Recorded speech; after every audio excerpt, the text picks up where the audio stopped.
Hello बच्चों, यहाँ प्रश्न है, हल कीजिए। मापांक में x ऋण 1 जोड़ में मापांक x ऋण 2 जोड़ में मापांक x ऋण 3 जो है वो 6 से बड़ा है। तो चलिए इसके हल हमें ज्ञात करने हैं। तो मुख्य अवधारणा अगर मैं इस प्रश्न का लिखूं, मुख्य अवधारणा, तो अगर ये x मापांक में दिया हो तो इसको हम क्या लिख सकते हैं? इसको लिख सकते हैं x, और ये x धनात्मक x कब होगा? जब x का मान 0 से बड़ा और उसके बराबर हो।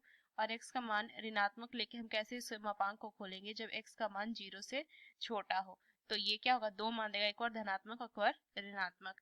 तो चलिए इस प्रश्न को हल करते हैं। तो सबसे पहले अगर मैं देखें तो दिया हुआ है x ऋण में 1 मापांक में जोड़ में x ऋण में 2 मापांक जोड़ में मापांक x ऋण 3 जो है वो 6 से बड़ा है।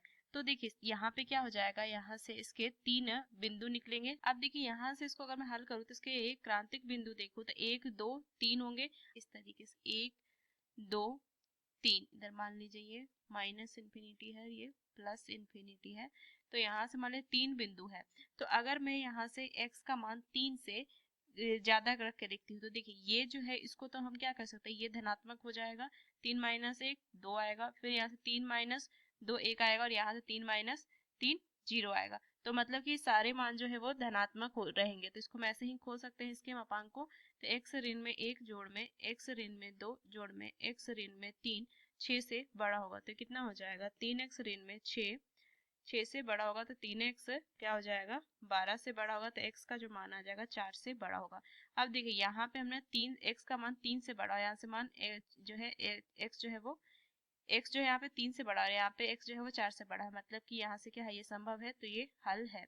यहाँ से हल है, ये लिखेंगे। अब यहाँ से देखिए, अब x का मान 2 से 3 के बीच में ले लेती हूँ मैं। तो दूसरा लेंगे तो x जो होगा वो 2 से बड़ा और उसके और 3 से छोटा, ये लेंगे।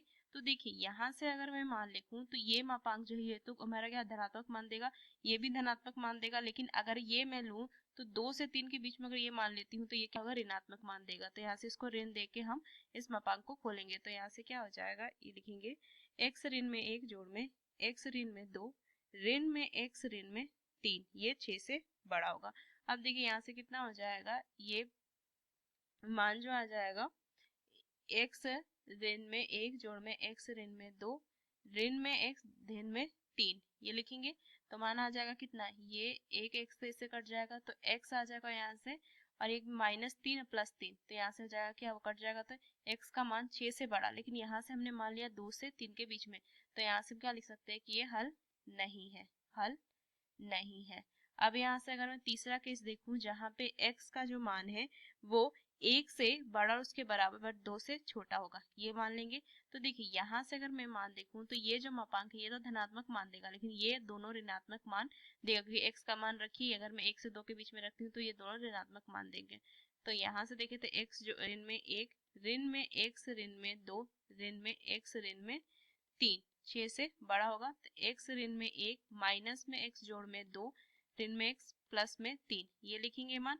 तो यहाँ से क्या हो जाएगा, एक ये प्लस माइनस कट जाएगा और यहाँ से जो मान आ जाएगा कि ऋण में x जोड़ में 4 6 से बड़ा है। तो यहाँ से मैं लिख सकती हूँ कि जो x है वो ऋण 2 से छोटा है, ये लिख सकते हैं। अब देखिए यहाँ पे x का मान जो ऋण 2 से छोटा और यहाँ पे मान x 1 से 2 के बीच में, तो ये भी हमारा हल नहीं होगा क्योंकि संभव नहीं है, तो ये हल नहीं है। अब चौथा देखिए, जब मेरा x का जो मान है वो क्या होगा, 1 से हम छोटा ले लेंगे, 1 से छोटा।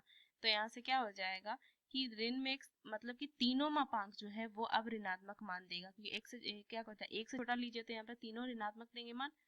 तो यहाँ से लिखेंगे ऋण में x ऋण 1 माइनस में x ऋण में 2 ऋण में x ऋण में 3 जो है 6 से छोटा है। अब यहाँ सॉरी 6 से बड़ा है। तो यहाँ से मान क्या हो जाएगा, ऋण में x जोड़ में 1 ऋण में x जोड़ में 2 ऋण में x जोड़ में 3, यहाँ से लिखेंगे तो ये मान कितना आ जाएगा, ऋण में 3x, यहाँ से लिखेंगे ऋण में 3x जोड़ में 6, ये 6 से बड़ा है। तो यहाँ से लिखेंगे x जो इधर जाकर क्या हो जाएगा, ये घट जाएगा तो 0 हो जाएगा। तो यहाँ से मान क्या हो जाएगा, चिन्ह बदलेगा ना, यहाँ से ऋण में 3x है ना, तो क्या हो जाएगा, x का मान जो है वो 0 से छोटा है और x का मान यहाँ से 1 से छोटा है, मतलब कि संभव है। तो ये हल है। मतलब यहाँ से हल क्या कि x का जो मान है यहाँ से आया मेरा कि 4 से क्या लिखेंगे, 4 से बड़ा है, x का मान 4 से बड़ा है और x का मान 0 से छोटा है।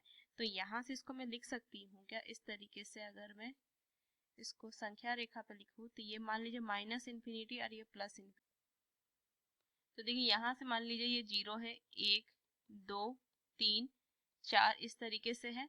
तो अगर मैं देखूँ तो x का मान जो है एक आया है क्या कि 4 से बड़ा हो, तो एक का मान तो x 4 से बड़ा हो और एक का मान जो है x 0 से 0 से छोटा हो। तो यहाँ से मैं लिख सकती हूँ कि जो x होगा वो क्या हो जाएगा, यहाँ से माइनस इन्फिनिटी से क्या हो जाएगा 0 और यूनियन में कर लेंगे, यहाँ से ये हो जाएगा 4 से अनंत तक, इन्फिनिटी तक। तो ये इस असमीका के हल होंगे, ये हमें ज्ञात करना था। तो इस मुख्य अवधारणा का इस्तेमाल करके हमने इस प्रश्न को हल किया। आशा करते हैं यह प्रश्न आपको समझ में आया हो। धन्यवाद।